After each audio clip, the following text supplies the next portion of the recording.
What is the best saving account in Malaysia? And what criteria to look for when it comes to choosing the best saving account in Malaysia?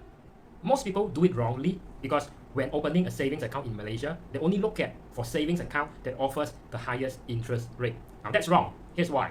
So instead of telling you directly which is the best savings account in Malaysia, I'm going to teach you the thought process as a professional, certified and independent financial advisor when it comes to deciding on the best savings account in Malaysia. Now there are 3 main criteria plus 1 bonus criteria that I'm going to share with you in this video. After all, I believe teaching you how to fish is much more valuable than giving you the fish. Why? Firstly, the interest rate of any savings account actually changes when the central bank adjusts the base rate.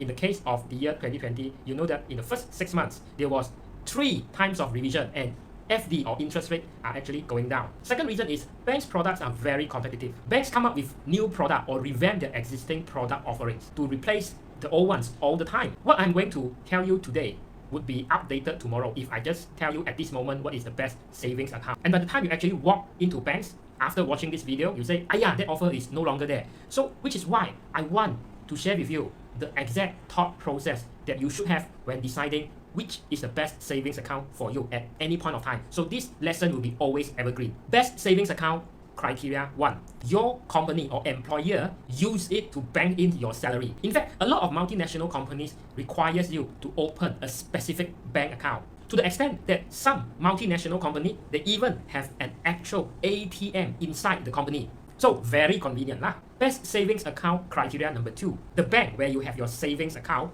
have an ATM machine in places where you always frequent. You know, like shopping mall, petrol stations in your neighborhood. Otherwise, you will need to pay for those MAPS charges, you know, Malaysian Electronic Payment System, when you withdraw money from ATM machines other than the bank that you have your savings account with. Say you withdraw money about 4 times a month and every time it costs you 1 ringgit. Now that easily adds up to about 48 ringgit in a year. Now that is offset by a bank account with a 10k balance that offers 2.5% versus something that offers 2%. My point being, don't be penny-wise, pound-foolish or cents-wise, ringgit-foolish. By having a bank savings account where the ATM are readily available in the places that you frequently go, you also save your time because you know your time is very valuable. Best savings account criteria 3. No strings attached.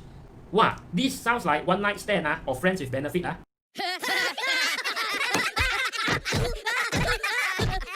But no, seriously, from the perspective of deciding on the bank saving account that offers the highest interest rate. Now, that is not wrong. That is what people look at when they want to open a savings or even a fixed deposit account. Now, some banks will advertise big in your face, like 4.5% per year fixed deposit rate, even though the nominal fixed deposit rate is probably only like 2%. What?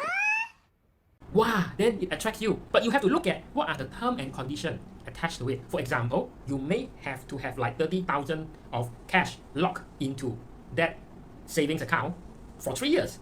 Or you may need to actually buy one of their insurance product. Or you might need to actually invest a certain amount with the bank, maybe in a specific structured product. So without knowing this, you could actually end up losing a lot more money. Now I talk about how my clients actually lose money in this topic. You just click on the upper right hand side after the video end to check out that video lesson. No free lunch in the world, because free lunch is the most expensive lunch you are ever going to have, because you end up paying in one way or another. The best savings account bonus criteria, it has a credit card with features that you want. For example, if you are really into cashback credit card, then it helps if you have that cashback credit card. At the same time, you have a bank savings account with the same bank. That is for better transparency and accessibility to your entire cash flow, income and expenses. So put everything into perspective, I don't recommend choosing a bank savings account which causes unnecessary inconvenience just because it offers a higher yield or interest rate. If you spend more time to and fro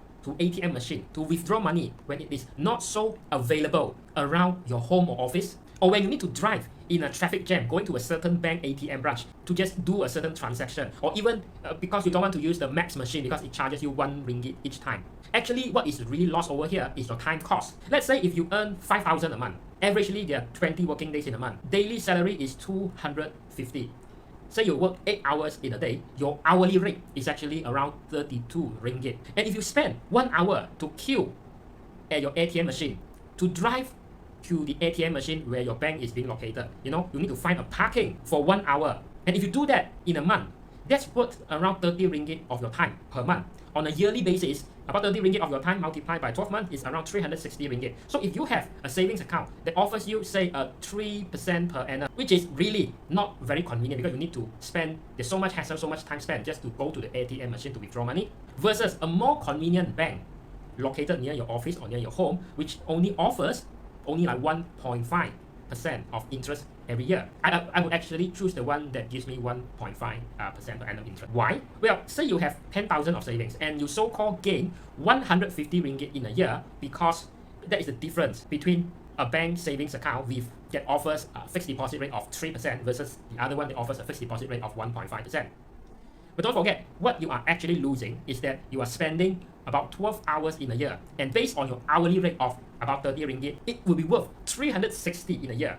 You actually lost this kind of money without even realizing it most of the time. Now, still a net loss because you actually gain 150 ringgit more on the interest rate on a bank account that offers a fixed deposit rate of 3%.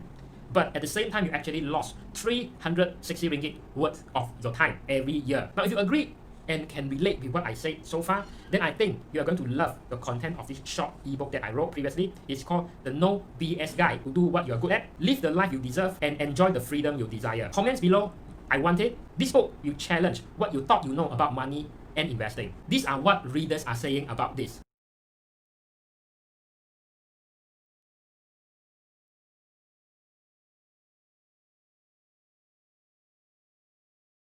Don't forget to actually check out related lesson on how to invest money in Malaysia by clicking on the upper right hand corner of this video, the circle with exclamation mark on it. Also be sure to subscribe and like